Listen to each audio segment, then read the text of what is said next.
So this plant that I have here shingling up on this piece of wood is called Dischidia imbricata, and imbricata just means that it has some overlapping parts. So in this case, these are some of the leaves that are a bit more overlapping. And you can see that this was mounted. I actually bought it like this.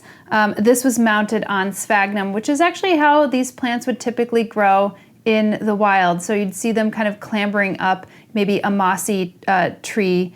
And this has some affiliation with ants. So ants often will live under these helmeted leaves. So if you ever see leaves that are a little bit more helmeted or provide a little bit of sticky substances, oftentimes they are going to have some type of relationship with ants. And ants often protect that plant from other foliage-eating insects or other herbivores. So that's always a wonderful symbiosis. So if you see that in a plant, then you'll often say, oh, well, that plant probably has some cool symbiosis with some insect, usually an ant. So this one I have actually growing near my northeast facing window, and I've started to have or get a lot of mounted plants, in that area because I still have some wall space. And mounted plants actually provide a really great opportunity to hang plants and have plants that don't actually exist in vessels that have to take up your horizontal space in your home.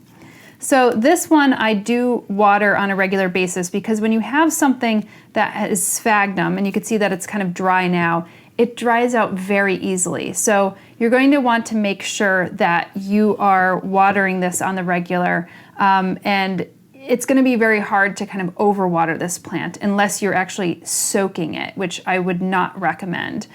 These plants are more epiphytic, so they are going to be accustomed to growing that way and drying out more regularly. As far as fertilizing, these plants are going to be extremely hard to fertilize.